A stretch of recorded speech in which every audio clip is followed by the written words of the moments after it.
Hello there, and welcome to Strength for Tomorrow Radio with me, Stuart Thompson. Thank you for joining me. So, it's been a while. I keep saying this, don't I?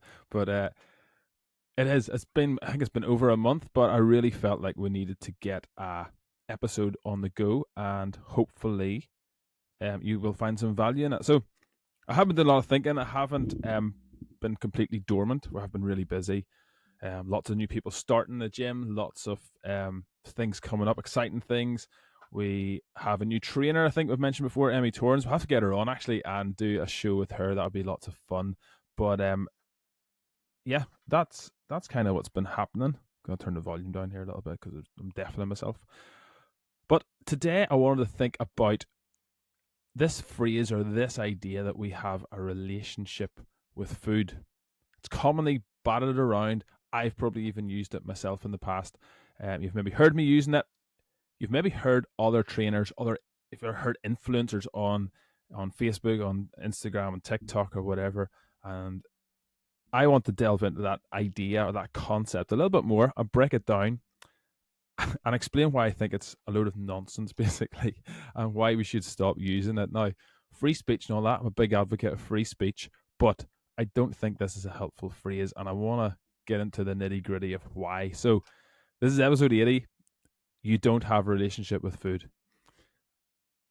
In Merriam Webster Dictionary, there's a few different definitions of a relationship: the state of being related or interrelated, studied the relationship between the variables, the relation connecting or binding participants in a relationship, such as a kinship, a specific instance or type of kinship. I don't like whenever definitions actually use the word in the definition or a variation of the word. I think that's not very helpful. Um, a state of affairs existing between those having relations or dealings had a good relationship with his family, as an example, a romantic or passionate attachment. So my assertion, and you can correct me and argue with me if you want, that's what I'm here for, but I'm telling you that you don't have a relationship with food. Good, bad, or anything, you don't have any relationship with food. No one does. I don't, you don't either. You might think you do. You might have been told that you do, but you don't. You can't. You have relationships with other people. You have relationships with your parents, potentially, with your spouse, with your kids, your brother, your sister, but not with food. And do you see the difference? Do you notice any difference in those things I've mentioned and food? You don't say that you have a relationship with your car. You don't say that you have a relationship with your toothbrush. You use those things every day. You utilize them. Um, you take command over them, and you use them to better your life in some way. Maybe you do have a relationship with those things. I don't want to judge you. Maybe you do have a relationship with your car. Maybe you do have a relationship with your toothbrush. That's cool. That's what you're into. You might want to keep it to yourself, though, because there's a lot of judgy people out there. I'm not one of them, but you might want to keep that one to yourself. But people talk about all the time about having a relationship with their bed, but they're clearly joking. It's a joke. It's not a very funny joke, but it is a joke. It's an inanimate object. That's one of the big differences. You can't have relationships with non-living entities, I would say, with anyone but another person or people. Now, I get it. I used to buy into this type of talk up until very recently, until I thought about what I was actually saying or why I was saying it. Was I just saying it because it's the lingo? It's what other people are saying. It's how other people think of how they eat food. Maybe I'm just getting more old and cynical, probably, but I like to think of it as older and wiser. But in the last few years, it's become more apparent to me how important language is and how we use it. The words we use, it matters. The meaning of words matter. If someone else controls the language, they can then control the narrative. So if you're controlling the language in your head, or if you're not in control of the language in your head, that matters because it's sending information to you. It's self-talk. How you let other people control language really matters as well. If you're talking about two different things but you're using the same word, that's going to set you up for all sorts of difficulties and complications and potentially arguments. And I think you're seeing that in the world today, especially online, where people like to argue lots. But unless we have definitions, unless we have the same concept of what we're talking about, it's going to lead to all sorts of friction and chaos, right? There have been so many examples of this in recent years, and we don't need to go into it. There's been too many of them that this podcast might get pulled if we go into them, but I'll let your imagination complete that conversation. But whenever we're talking about a relationship with food, it basically affirms that delusion that you can have a relationship with food in the first place, even though you can't have one. You can't. Food isn't a person. Food doesn't care how you feel. Food can't exactly do you wrong. It's fuel in the most basic sense. Now I know there's other aspects to it that we can delve into, but its primary role is fuel. It fuels our bodies in some capacity. And without going into the weeds too much, let's just establish what we're talking about. What is food? It's what our bodies consume. It's what we eat. It's what we put in our mouths, what we swallow, what we pass down at our stomach, our intestines, our bile, our colon, and out our bum. Just to be crude. Hopefully that's not too graphic for you, but that's essentially what happens. Now, we can, of course, eat stuff that isn't food. You ever been to McDonald's? If you've ever had a puppy or a baby, you'll know this. Babies and puppies love to eat things that are not edible, by and large. Paper, cardboard, they're firm favourites, right? If there's a little bit of a scrap of anything lying about, if there's something that a baby's not supposed to eat, they will find it. Even if you think that you've the floor all cleared, everything's away, the baby will find it, right? And same with a puppy. But guess what? Whether you eat vegetables or meat or fruit or ice cream or whatever, you don't have a relationship with it. You digest it. Okay, it's very different. It's very different. Some people dismiss all of the other aspects of food and simply say it's fuel and fuel alone. That's it. End of. Now, I'm not trying to reduce it to this, but providing energy is a large part of food's role. Providing energy, providing nutrients, providing minerals, vitamins, things that our body needs. It keeps us feeling full, right? Which is quite a nice feeling. But unlike fuel in the car, our taste buds are stimulated whenever we eat. There's a series of chemical reactions that occur whenever we eat. Even whenever we don't even swallow, but if we chew, there's a pleasure that comes from eating food and we get enjoyment from it. A car doesn't feel satiated whenever it fills up at the pump. We do. So that's one obvious difference. But this doesn't mean it's a relationship we have with food. It just means it's more complex than fueling a vehicle that has been made by someone. There's a massive social aspect of food. I think it would be disingenuous of me to dismiss that. For good or for bad, eating can be a great reason to bond with friends or family. You don't need me to elaborate on this. Just think of Christmas, think of birthdays, think of whatever celebrations that you have in your life regularly. I'm not a social scientist by any stretch of the imagination. I have no desire to think much more about that, but it's just slightly interesting and important enough to mention whenever we discuss food. It can be at the very center of social events, regardless of faiths or religions or lack of thereof. Regardless of age, even as well. You got birthday parties from no age, and the big thing's the birthday cake, right? The big thing, maybe have a barbecue, maybe have Christmas dinner, Thanksgiving, Easter, maybe people have lamb and stuff like that. But there's all sorts of things that come along, and food is at the center of that. And this can, of course, be an unhealthy role of food if your friends or family happen to have poor nutritional habits. So whether that's eating the wrong things, too much of the wrong things, too much of the right things, even, or drinking too much of the wrong thing, it will likely have a negative impact on you. You will be more likely to overeat and or overdrink. It's a bit like a mini social epidemic, and it can have a ripple effect. It can go on down through.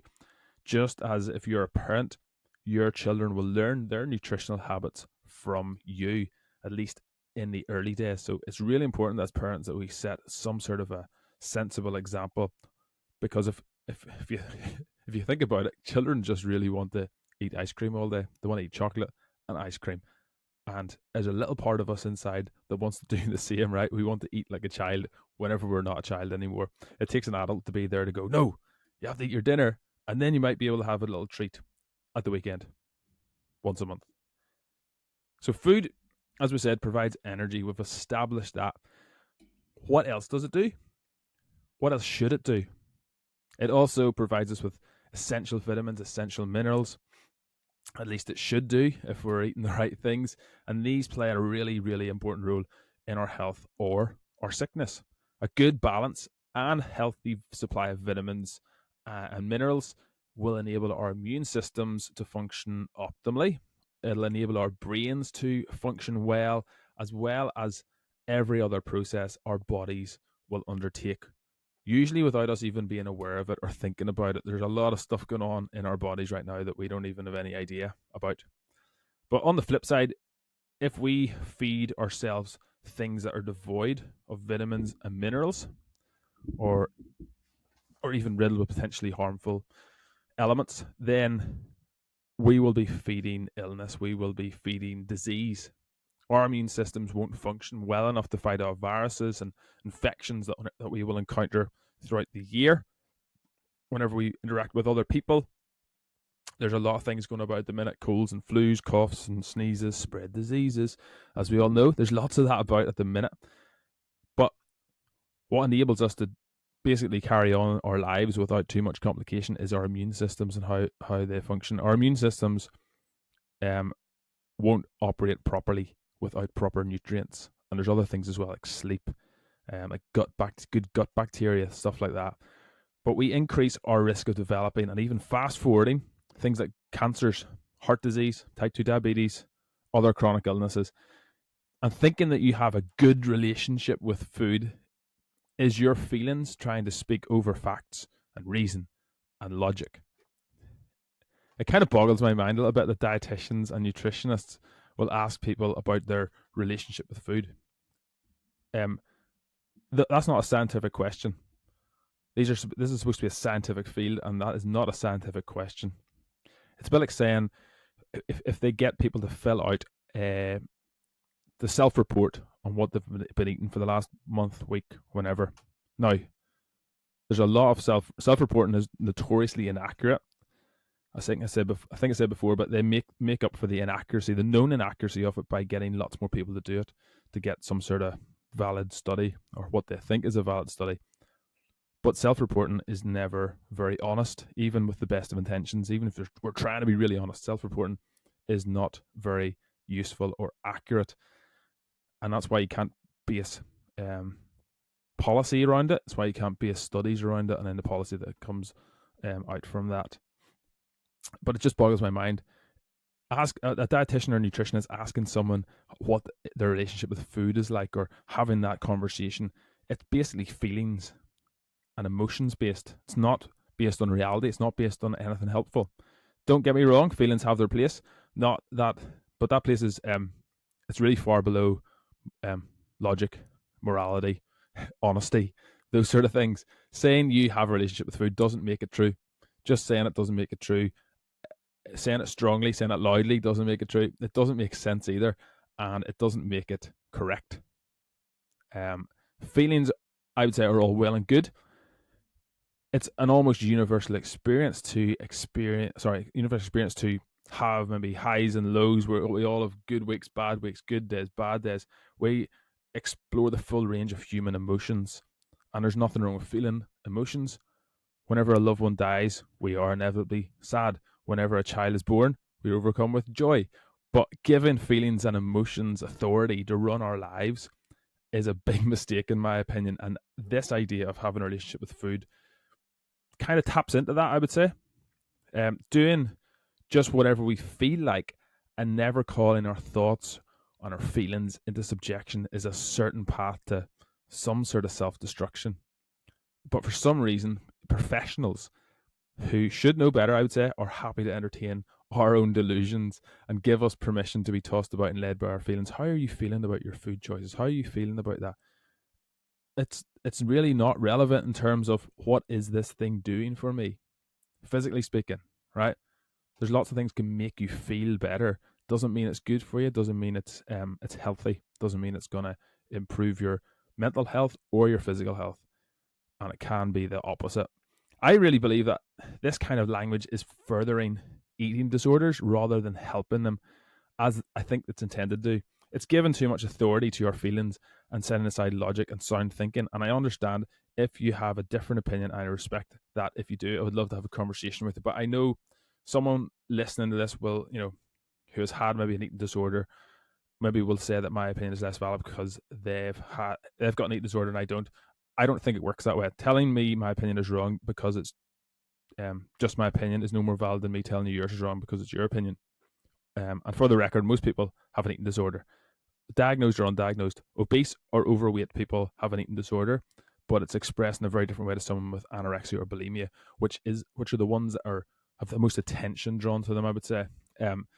And I would say in my lifetime I've had some sort of eating disorder. I don't describe it as my relationship with food. I would just say like I have disorder. I would have had disordered eating. I had wrong thoughts about eating. I've, like most people, emotional eating has been a part of my life at some stage. So I do have some experience, but at the end of the day, it's experience, it's opinion. You have an opinion. I've got an opinion.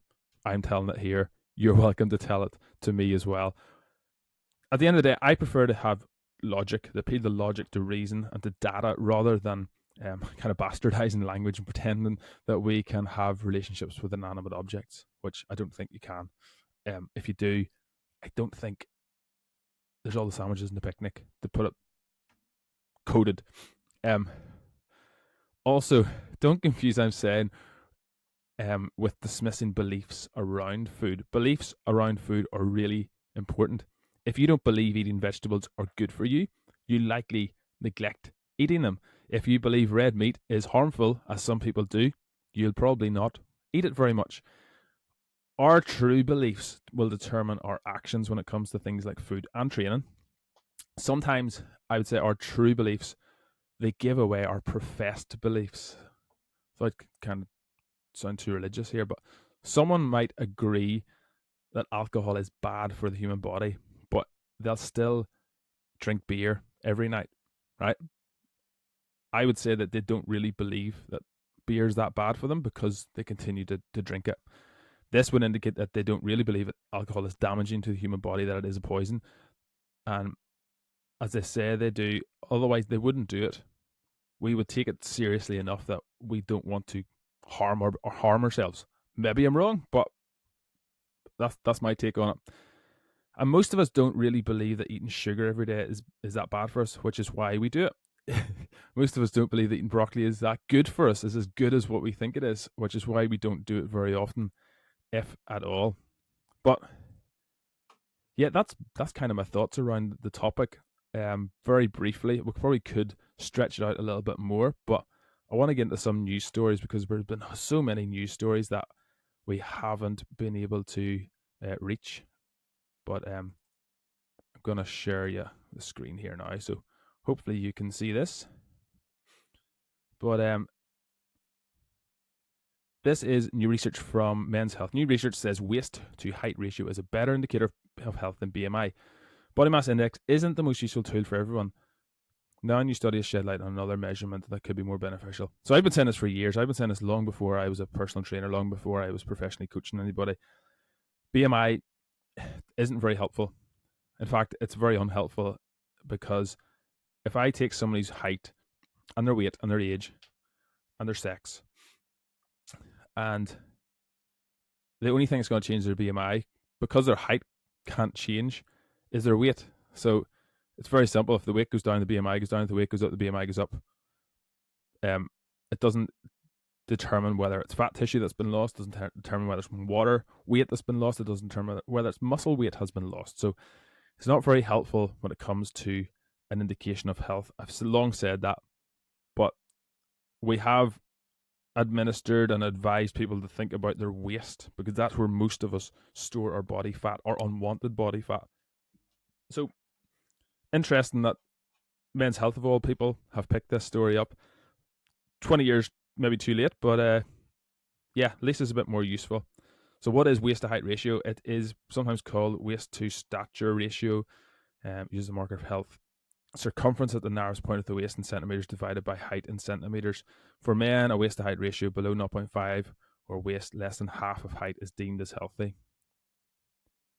So Yeah, it's interesting. Like they've done this massive study, or apparently, apparently it's 7,237 children done DEXA scans and stuff. But basically, men and women, we both men and women will store body fat around their waist, unwanted body fat. So that's the part where we should probably focus on, right?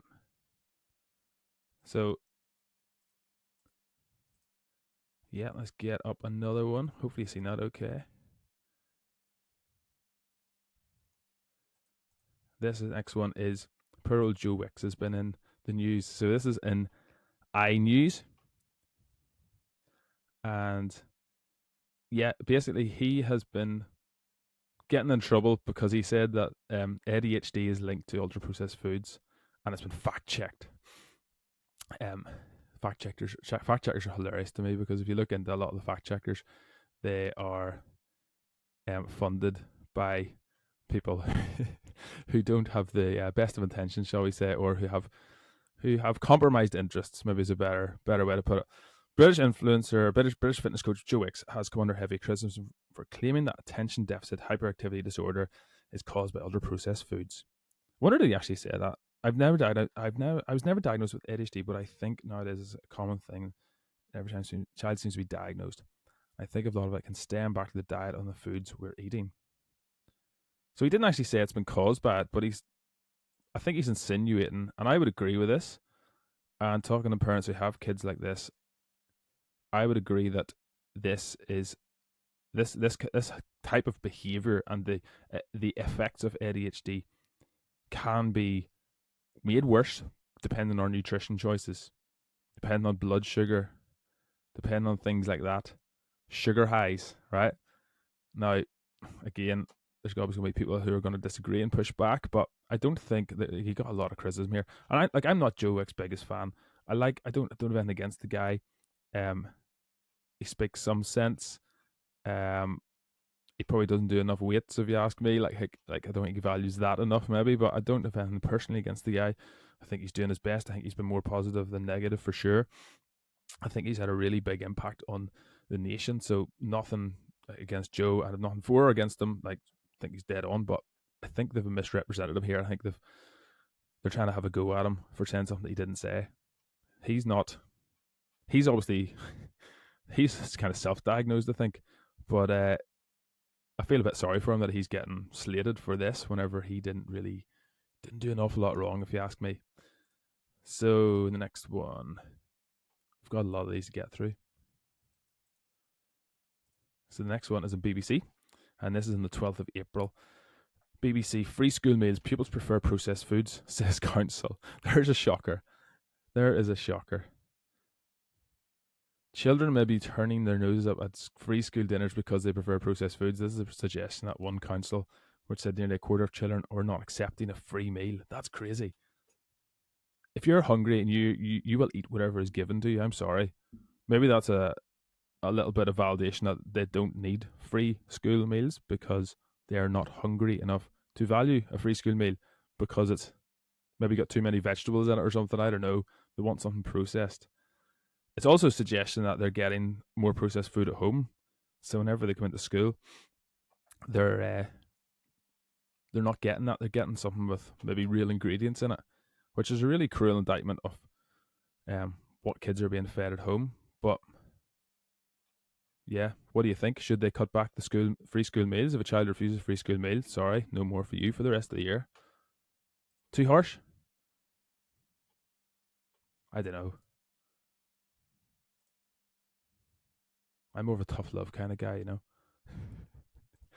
Next one here then is again BBC, and this is from the 16th of April. MPs back in smoking ban for those born after 2009, because before 2009, smoking doesn't do any harm, right? Now, in theory and on the whole, you can look at this and go, "That's brilliant. The government's gonna give out about smoking. It's gonna stop it. That's gonna be brilliant. It's gonna stop smoking. Everybody's gonna be healthier. We're gonna have healthy lungs. Lung cancer's gonna plummet."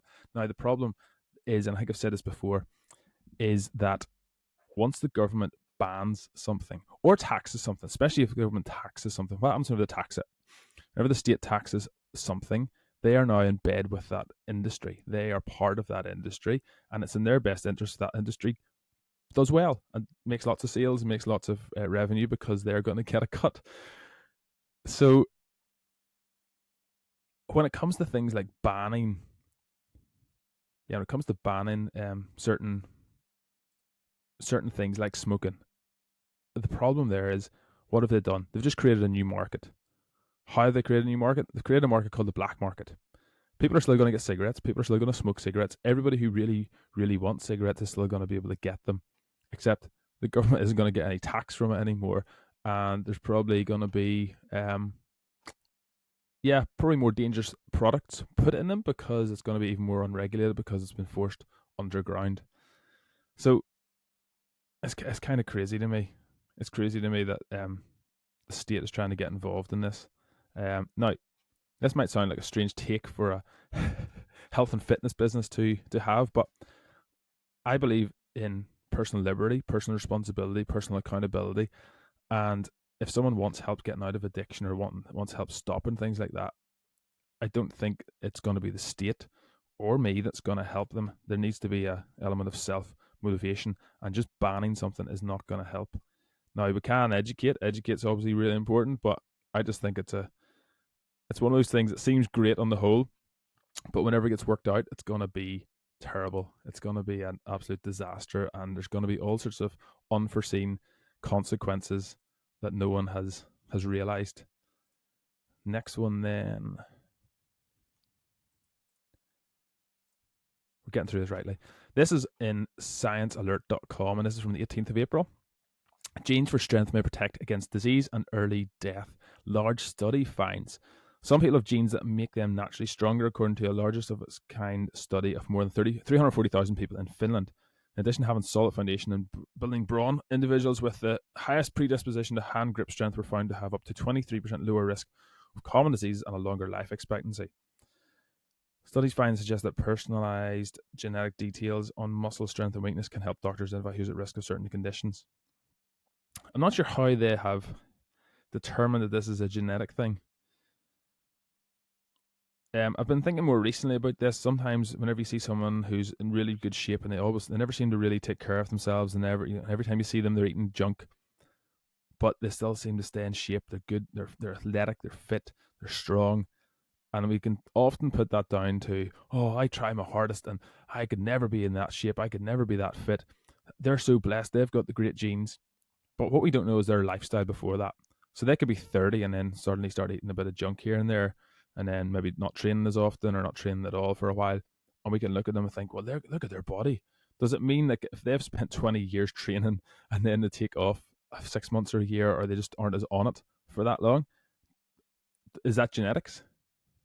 It's funny how the longer we do something, the more it can be blamed on our genetics. But if you have been training consistently for 20 years, then yeah, that's not going to wash. That argument fails for me. And especially as kids, it's amazing if you watch kids growing up, you watch them and how if a kid's always doing the monkey bars, always hanging off things, doing handstands, doing tumbles, doing all sorts of things, and they keep doing it at their teens, keep doing it in their 20s.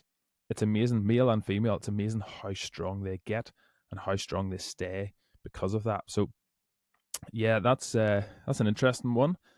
I don't doubt that there's a certain, like, there definitely is, people are born with different levels of athleticism. So for example, explosiveness, that's determined in the very early weeks of gestation. So if I haven't been given explosive genes, if I haven't been given explosiveness in the womb early on, if my parents aren't very explosive, then I'm not going to be a very explosive athlete. I'm not going to be able to get a strong top end as somebody else. I'm not going to progress as quickly as somebody else who has that potential genetically. Let's see. So next one. This one's in GB News. Just want to spread the love around. Don't want to give it all to the BBC. Want to give it to like a bit of a controversial channel. So we can we can give attention around the place. Not that I want to draw attention to any of these organisations, but this one is on what day is it? 17th of April. So diabetes genetically linked to 3 cancers in breakthrough study. How to respond if you carry the gene. Type 2 diabetes, which affects millions of Britons, has been genetically linked to cancer in a first of its kind study. The bombshell research showed how two genetic variants, which are the differences in sequence of genes, can simultaneously contribute to both health conditions. Are you at risk?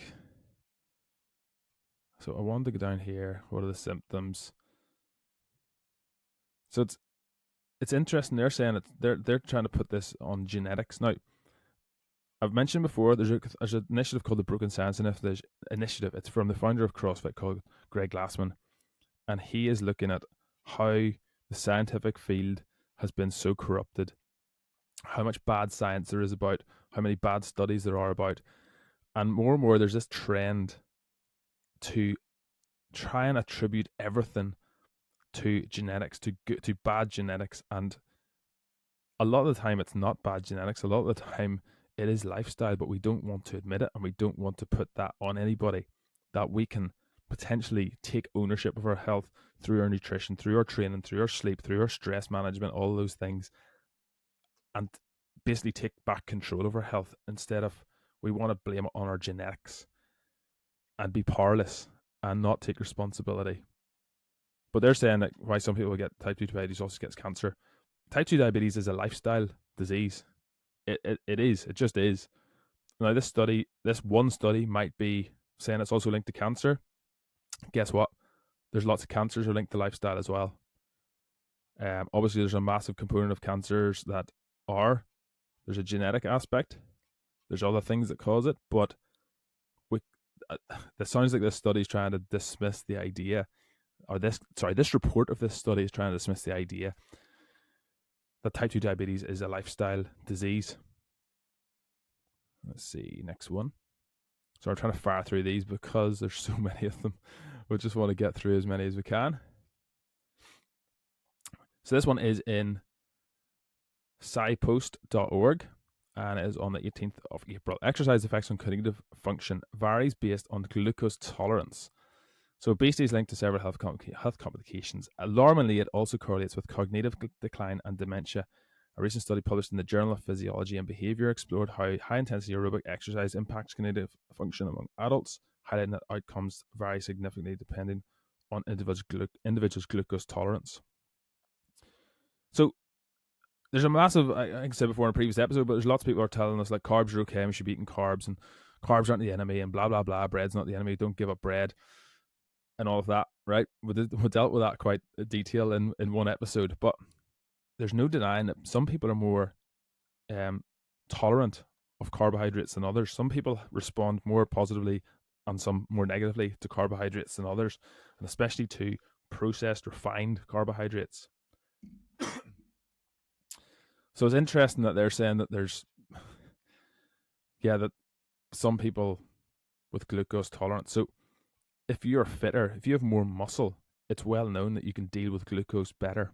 You're going to have better glucose tolerance. It doesn't matter if you're in HIIT training and you're jumping around and doing your burpees and all of that stuff. The person who has more muscle is going to respond better and get more out of it than the person who doesn't have as much muscle. They're going to deal with glucose much better. That's all I got to say about that one. What else have we got?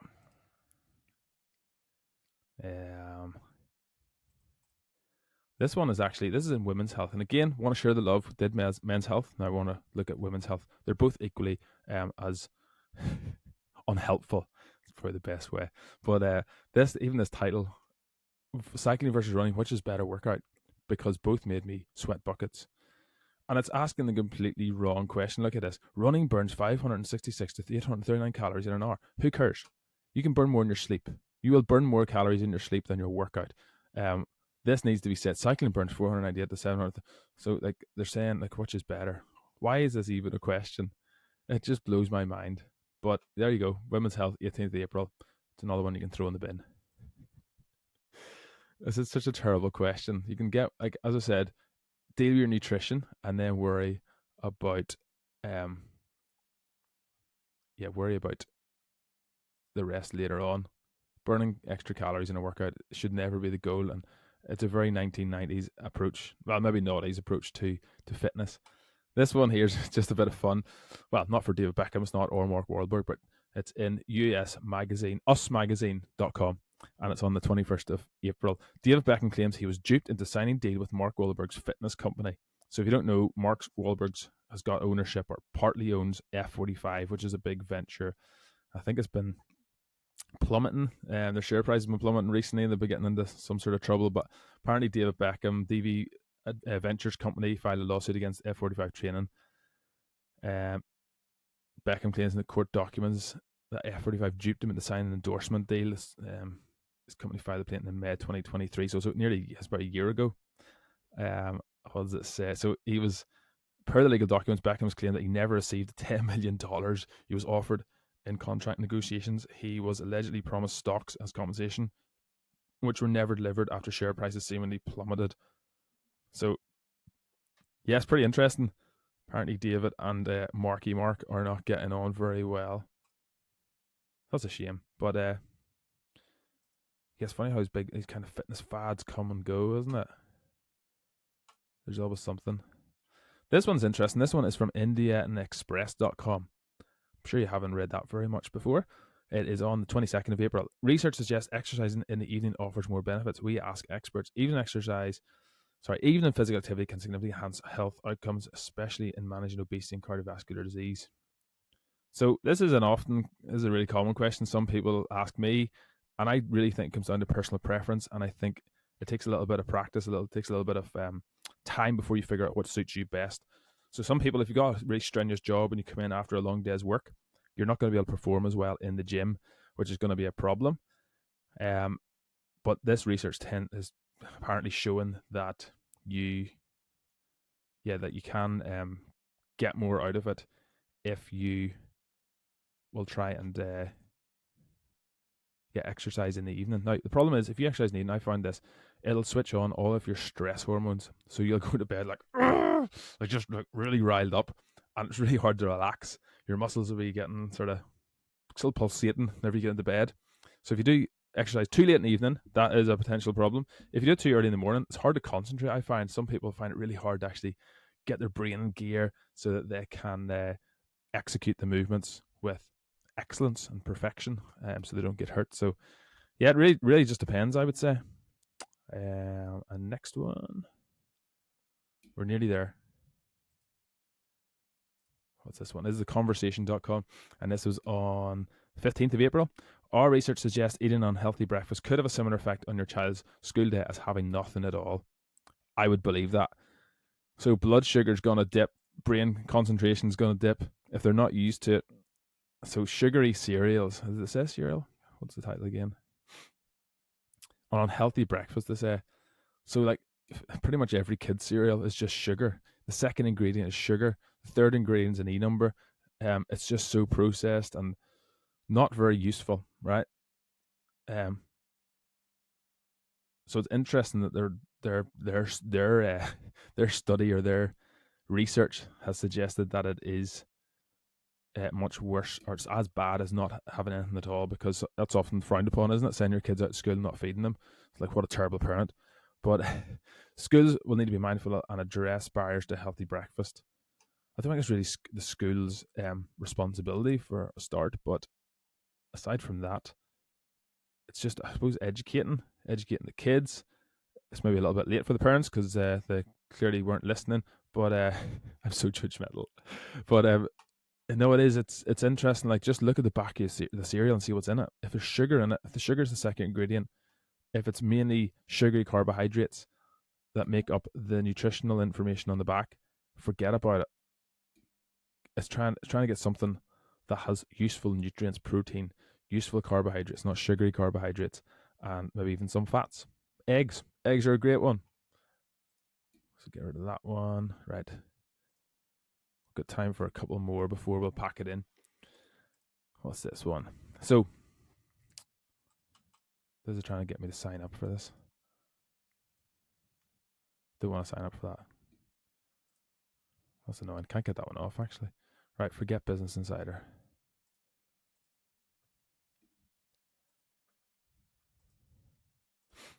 This one is in huffingtonpost.co.uk. 10 surprising activities that your body counts as exercise. It's important we think of movement and exercise as two very closely linked concepts. So in one sense, I don't really disagree. Exercise and movement are very similar. There's no real structure to it. There's no real end goal with it. It's just to move your body, which is better than nothing for sure. So it says go taking the dog for a walk, going shopping, roller skating, taking the stairs, wild swimming, wild swimming, cleaning the house, doing yoga or Pilates, getting up and moving around at work, dancing, playing with our children. So again, yeah, they're all kind of they are exercising, just running about, just playing with the kids, just doing the garden, and even those are all exercise. But it's very different than training. Training, there is a progression, there's a goal, there's a starting point. You're aware of what both of those are, and there's a determination to get someplace else. There's a clear plan in mind. Exercise does not have that. So I would say that. Right. Where are we?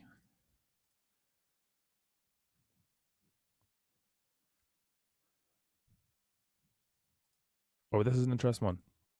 People who do these jobs are 40% less likely to end up with cognitive impairment after 70. So, what are the jobs? This is in Norway. Study was based on 7,000 people and 305 occupations. For example, teachers were in the first category, mail carrier and custodian jobs were in the fourth category. So, research divided occupations into four categories, ranging from those that were required the most thinking and creativity to those that required the least. So, basically, if you were to do a job that requires you to think, it's always changing. It's never the same. You're having to do different things, different tasks all the time. You were more likely to not have cognitive decline compared to somebody who has something that's always the same.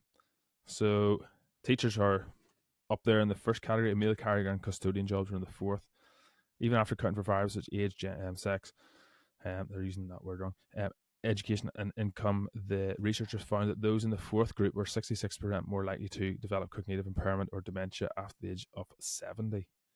So yeah, pretty interesting. Just brain exercise, trying to do different things, trying to keep your brain challenged. That's why things like crosswords and Sudoku, they've been seen as really important for older people trying to keep their brain healthy, trying to challenge your brain. Don't let it turn to mush. Where are we? Right. This is one here. It's not really news, but it is an interesting story. It is in T3.com. 5 exercise better than deadlifts to strengthen your hamstrings. How? Don't get on with the deadlift here. 5 alternatives you can try instead to boost strength and power. Romanian deadlift. Right. See the way deadlifts in the title there? That's still a deadlift. I hate to break it to you. Now they'll argue it'll obviously load the hamstrings more, but you obviously can't lift as much weight, so it doesn't strengthen you as systemically as a standard deadlift, I would say.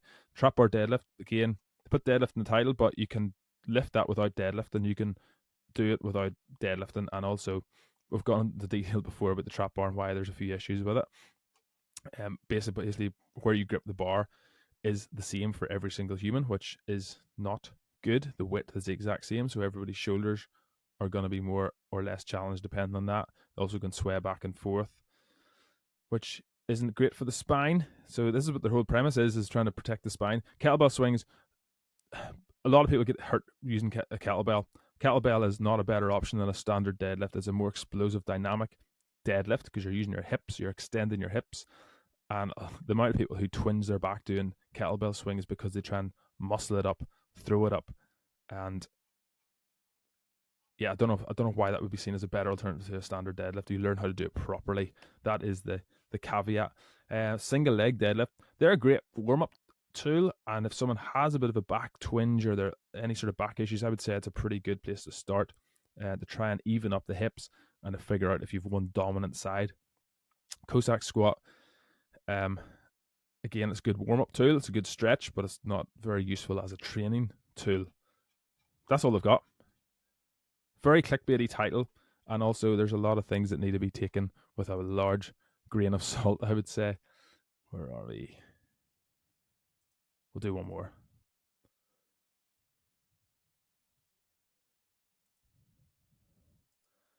The rise of female weightlifting and how it is changing lives. So this is the 25th of April, so not too far away, so like a week ago. In a male-dominated realm of weightlifting and bodybuilding, women are steadily carving out their place, not just as participants, but as champions and advocates.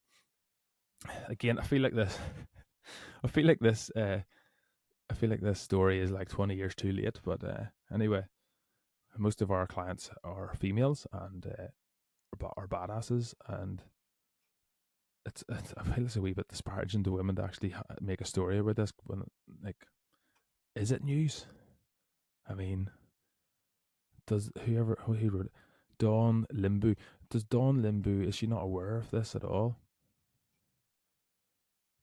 So it's just a collection of interviews and different people lifting weights, of ladies lifting weights and getting strong, building confidence, and how it's basically changed their perception of themselves, what they can do, giving them confidence, giving them to contradictors a better relationship with food. Am I joking? No, but seriously, it's really cool to see more people getting into weightlifting, especially women, because it has always been seen as a male dominated area. It's been seen as one of those things that, one of those areas where women aren't really doing it as much as men. Like, if you're doing weights, is to build lots of muscle. It's to try and make yourself way stronger and build muscle, and that's always been seen as a male thing. I don't know why, but females have muscles too, funnily enough. Females can be strong as well. Females, as we know in the gym here, will develop. They'll respond whenever we apply stress, and then we recover, then they adapt. The body changes, the mind changes along with it, tendons, ligaments, all the connective tissue, bones. It's amazing to watch, and I just think it's kind of funny in one sense, the way it's kind of, they're drawing attention to the fact, possibly I would say at least 5-10 years too late, but there you go. At least it's getting some notoriety that women are in the gym working hard, and they can do it as good, if not better, than men. They just do it differently. They've got different strengths. Men and women are different. Newsflash, you heard it here first. Okay, I've got a joke to finish off. Well, sorry, I got a couple of jokes to finish off with here. I'll turn this screen away.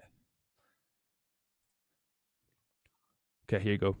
What do you call a superhero with a bad sense of direction? This works quite well with our last story, actually. What do you call a superhero with a bad sense of direction? Wonder Woman. Yeah. Okay. Maybe this one's better. What vegetable should you never bring on a boat? A leek. I lost my wife's audiobook, and now I'm never going to hear the end of it.